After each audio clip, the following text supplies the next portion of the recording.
लाडू, ये वाली साड़ी रख दूं क्या? अरे नहीं गंगा, इस साड़ी का क्या काम वहाँ?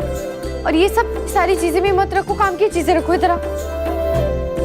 अब मुझे कुछ साफ साफ नहीं बताओगी तो यही होगा ना। ये रख लो, बताते हैं। ये भी रख लो और बाकी हम रख देंगे। लाडू, अब बता भी दो कि तुम सामान क्यों बांध रही हो। हाँ, पहले बताओ तो सही कि कहाँ जा रही हो। बताओ। कल का दिन खास नहीं, आम होगा, बिल्कुल तुम्हारे सपनों की तरह। आज हम और राव कहीं जा रहे हैं, अकेले। ना कोई सेवक, ना कोई सैनिक, सिर्फ हम और हमारे राव। हम तो सोच रहे थे कि उनकी तलवार भी छिपा देते हैं। ज्यादा हो जाएगा ना, रहने देते हैं। अच्छा, आज सच में? मतलब वो छोटी लाडू जो अपने बैरी बाजी के साथ खेतों में खेला करती थी, वो बड़ी कब हो गई? कितने अच्छे दिन थे ना। आज का दिन भी हम लोग वैसे ही बताएंगे, इसलिए जरूरत की चीजें लेकर जा रहे हैं। बस हम चाहते हैं कि राव को जरा भी तकलीफ ना हो। लिया कि नहीं सारा सामान? पेशविन भाई, कावेरी काकी, कहिए। मालकिन ने आपके लिए ये भेजा है।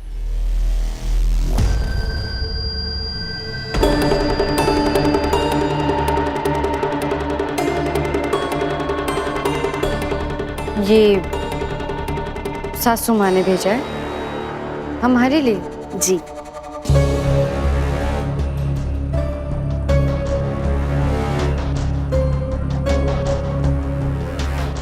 जरा पकड़ना।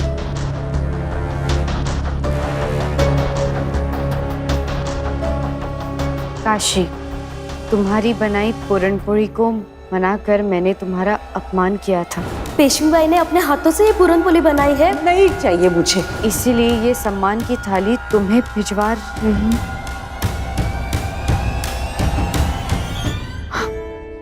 खुश होने की जरूरत नहीं, मैंने अब भी तुम्हें माफ नहीं किया है, लेकिन तुमने जो चीमा जी के लिए किया है, मैं उसकी कदर करती हूँ। आज से मेरी दो माएं, एक वो जिसने मुझे जन्म दिया और दूसरी वो जिसने मुझे योद्धा बनाकर पुनर्जन्म दिया। एक माँ हो, दूसरी माँ का आभार। हम सपना तो नहीं देख रहे गंगा? सासू माँ ने हमारे लिए भी पूरनपोली भिजो। हमें तो यकीन ही नहीं हो रहा है। आज का दिन कितनी खुशियां लाएगा हमारे लिए। अरे देवा, दिखाना जरा।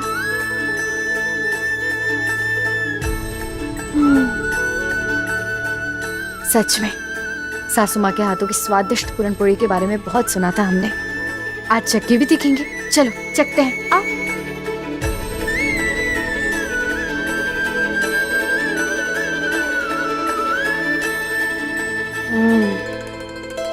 गंगा, बहुत स्वादिष्ट है। लो, तुम भी चख। नहीं, मैं तो कहती हूँ कि तुम भी मत खाओ। इतने सालों में आज तक मैंने राधा काकी को एक बार भी रसोई में जाते हुए नहीं देखा है। मुझे तो अभी भी विश्वास नहीं हो रहा कि जो किसी से दो मीठे बोल नहीं बोल सकती, वो आज पूरनपोली बना के भेजी है, वो भी तुम्हारे लिए। अगर इतना ही था तो वो खुद क्यों नहीं लेकर आई है तुम्हारे लिए? अरे देवा, इतना शक गंगा? हर चीज में शक करती हो। बैठो। तुम इतना सोचोगी ना, एक दिन तुम्हारा सर फट जाएगा। देखो गंगा, लोग बदलते हैं और माँ की ममता तो एक ऐसी चीज है जो कठोर से कठोर इंसान को भी पिघला देती है। आज पूरनपोली भेजिए, देखना एक दिन सासू माँ खुद अपने हाथों से माँ की तरह खिलाएंगे हमें।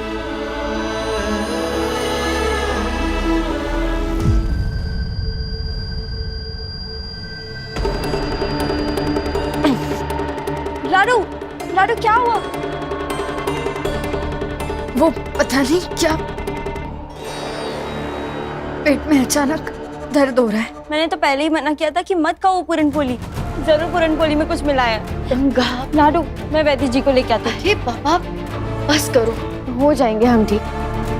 सासू माँ के बारे में अब और एक और शब्द नहीं। गंगा, हम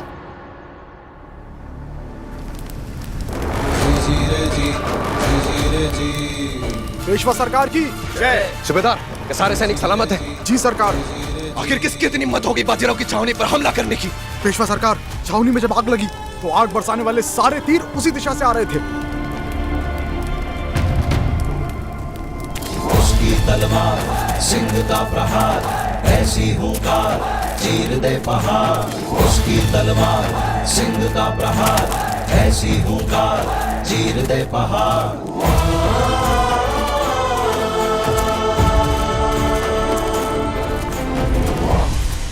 वैजी, वैजी, वैजी। अब बहुत परेशान से लग रहे हैं। क्या बात है, बताइए ना।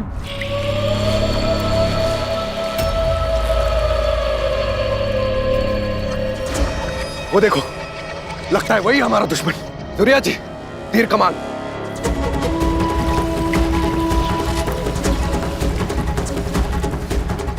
लगता है इसकी मौत खुद ही से यहां लेकर आई है।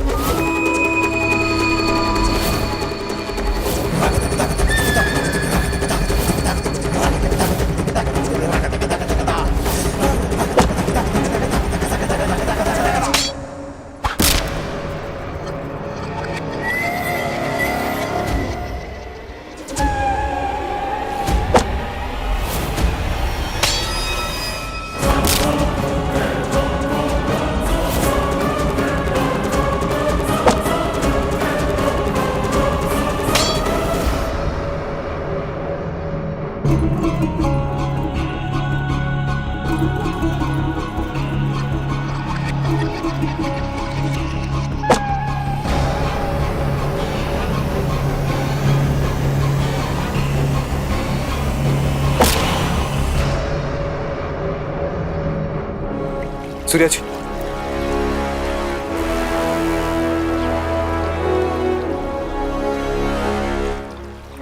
हमने जरा सी चिंगारी फेंकी तो आप तिल मिला उठे। एक छावनी चली तो आप दौड़े चले आए। आपके 4 सैनिकों पर हमला हुआ तो आपका सुख चैन सब छीन गया ना। हमने तो आपके सैनिकों को खरोच भी नहीं पहुंचाई। तब यह हाल है कि पेशवा बाजीराव को खुद आना पड़ा। तो जरा सोचिए उस बुंदेलखंड का क्या होगा, जहां मुगल आए दिन आग बरसा रहे हैं। मदद मांगी थी लेकिन आप नहीं आए। सारा बुंदेलखंड राख हो जाएगा तो आप किस मुंह से खुद को हिंदू साम्राज्य का रक्षक कहेंगे? सुना है बाजीराव की तलवार के आगे कोई नहीं टिक सकता। तो हम आपके ना आने को क्या समझे? आपकी बेपरवाही या फिर आपका खून ही ठंडा पड़ चुका है? क्या लिखा है? बात क्या है? समस्या थोड़ी गंभीर है, इतनी जल्दी छुटकारा भी नहीं मिलेगा आपको। क्या?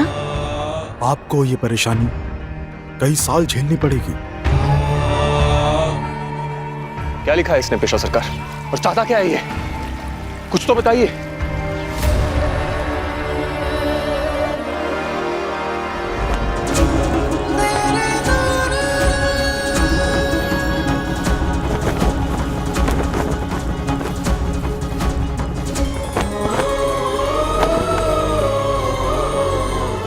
ये तो लड़की है। ये वही लड़की है जिसने मुझे इतनी सारी चिट्ठियां लिखी थी। दुरिया जी, कौन? मस्तानी।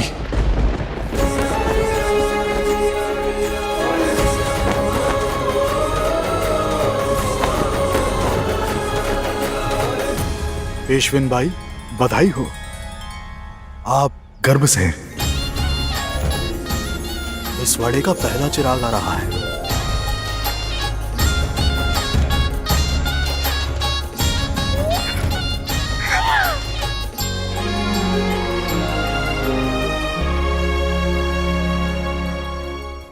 हमें यकीन नहीं हो रहा गंगा।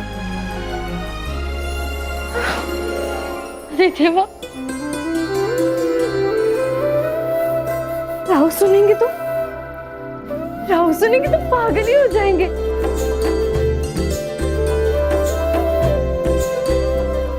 हम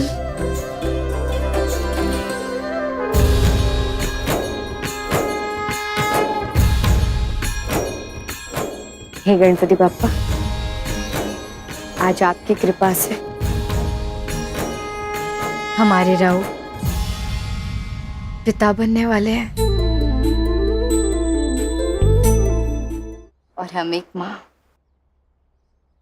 बहुत खुशी का दिन है आज, लेकिन अब हमारे इस रिश्ते को, हमारी खुशियों को, हमारे इस घर को किसी की नजर ना लगे।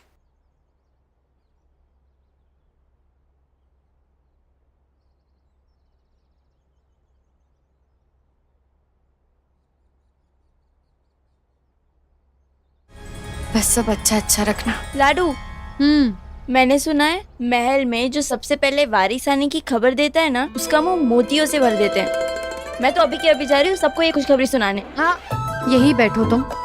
तुम्हारे मुंह में मोतियां हम भरेंगे, लेकिन फिलहाल अपना मुंह नहीं खोलोगी तुम, समझी? अरे लेकिन क्यों? इतनी बड़ी खुशी की बात है, पेट में दबा के कैसे घूमूंगी? मानते हैं कि बहुत खुशी की बात है, लेकिन हम खुद बताएंगे और कोई नहीं।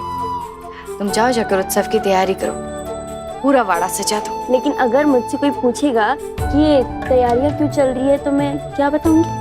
सबसे बस कहना कि खुशियां बनाए, ढेर सारी खुशियां। हमने कहा है और कुछ नहीं। हम सबसे पहले राव को बताना चाहते हैं। वैसे राव है कहाँ? रुको, मैं बुला के लेकर। नहीं, ना, तुम ये निपटाओ, चलो।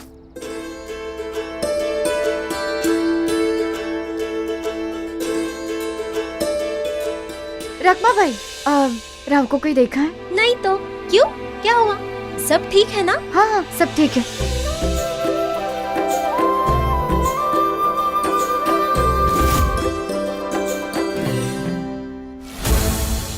सासू माँ, आप लोगों ने राव को कोई देखा है क्या? नहीं, लेकिन तुम जानती हो ना, तुम भाग दौड़ नहीं कर सकती। कहीं सासू माँ को पता तो नहीं चल गया? जी क्या बच्ची नहीं हो जो वाड़े में भाग दौड़ करती फिरे? पेशवेन हो। इस वाड़े में बहुत सारे लोग हैं, देखेंगे तो क्या कहेंगे। जिस पद पे हो उसकी गरिमा रखो। जी सासू माँ, गलती हो गई, हम याद रखेंगे।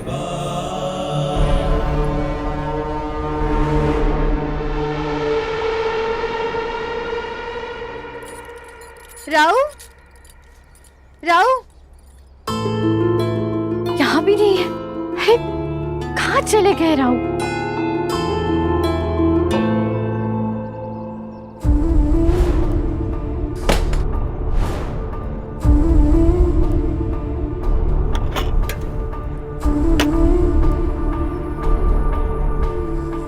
राव के लिए इतने सारे संदेश।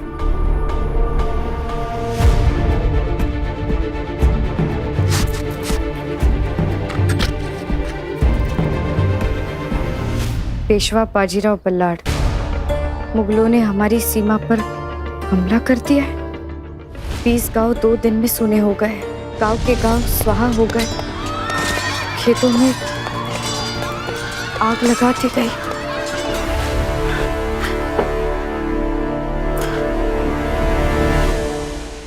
सबकी उम्मीद सिर्फ आपकी सेना से है।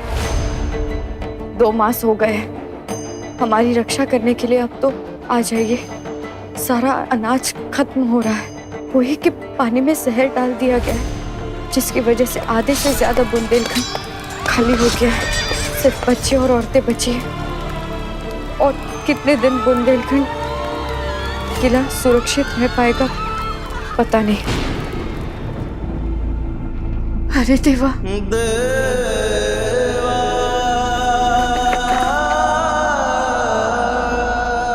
आप नहीं आए, लेकिन दुश्मन अंदर तक आ चुके हैं। अब उनका शिकार औरतें ही नहीं, छोटी छोटी बच्चियां भी।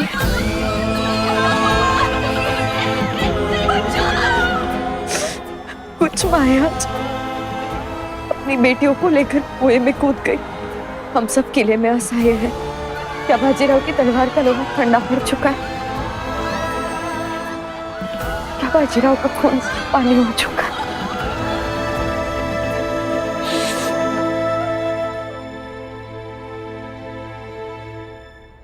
आप अब भी नहीं आए। सोच रहे हैं आपको नींद कैसे आती होगी, क्योंकि हमें तो नहीं आती। इसके लिए मैं अब सिर्फ चीखें सुनाई देती है। इनकी तो आदत सी पड़ गई है, सुनी नहीं जाती तो बस उन बच्चों और उन बुजुर्गों की चीखें, जिन्हें पूछने वाला कोई नहीं।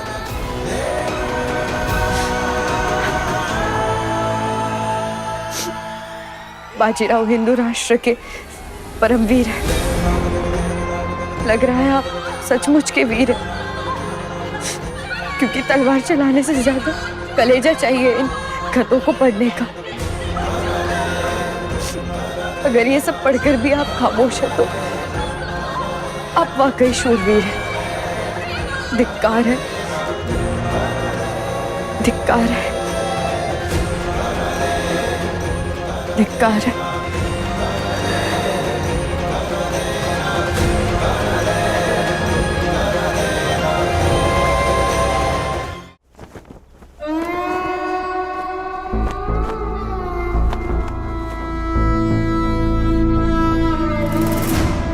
आखिर क्या वजह है? इतने सारे पत्र आने के बाद भी राव खामोश है।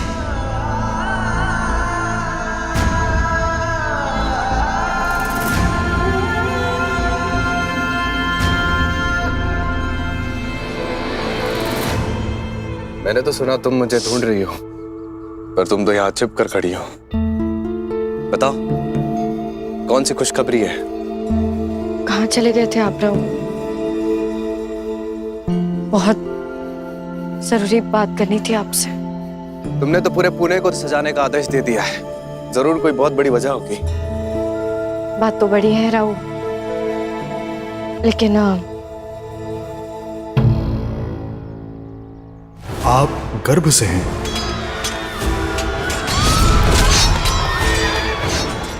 अगर हमने ये खुशखबरी बता दी तो राव लड़ाई पर जाने से मना कर देंगे। क्या हुआ, तुम तो सोच में पड़ गई। वैसे मैं जानता हूं तुम्हारी वजह। पेशवा हूं यहाँ का, सारी बातों की खबर रखता हूं। क्या? आओ, मां बन गई हो ना तुम।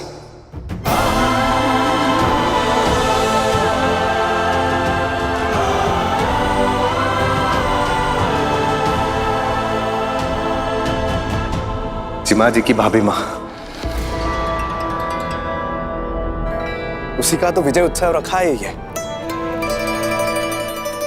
वैसे चिमा जी जीत कर आ रहा है और ये बात तुम्हें पता ना चले, ये कैसे हो सकता है? भाभी मां जो हो उसकी। वैसे मैं अपना वादा भूला नहीं हूं काशी। एक दिन जो हमने निकाला था, झुनका भाकर और खांदा वाला दिन, अब जबकि तुमने चिमाजी के उत्सव का बेड़ा उठा ही लिया है, तो किसी और दिन मना लेंगे।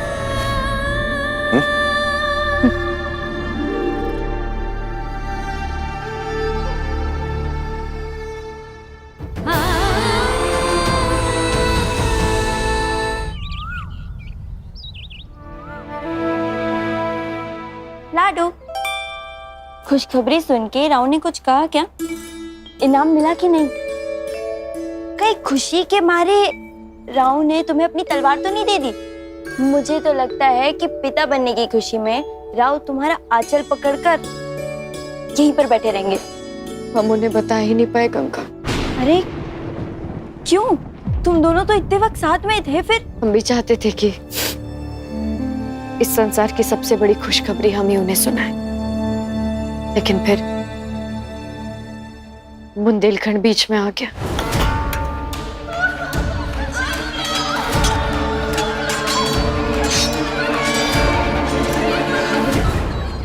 लेकिन इन सब बातों से तुम्हारा क्या लेना देना? कैसे बताते गंगा? अगर उन्हें बता देते कि हम मां बनने वाले और वो तय कर लेते कि वो जाएंगे ही नहीं तो क्या तुम उन्हें बुंदेलखंड भेजना चाहती हो? हाँ। तुम पागल हो क्या? युद्ध तो आए दिन होते रहेंगे। राव ने सबका जिम्मा ले रखा है क्या? जानते हैं गंगा की राव हर मोर्चे पर नहीं जा सकते, लेकिन जिसने भी एक खत लिखा था, इतनी शिद्दत, इतने विश्वास से गुहार लगाई कि हम बुला ही नहीं पा रहे। तो ये संदेश राव ने तो पढ़े ही होंगे। अगर वो बुंदेलखंड नहीं गए तो इसके पीछे जरूर कोई वजह होगी। इतनी मुश्किल से तुम दोनों करीब आए हो और तुम फिर से उन्हें मोर्चे पे पीछना चाहती हो। कर्तव्य सर्वोपरि है गंगा, और राव पर सबसे पहला हक हिंदू साम्राज्य का है, हमारा भी नहीं। राव को बुंदेलखंड जाना ही होगा।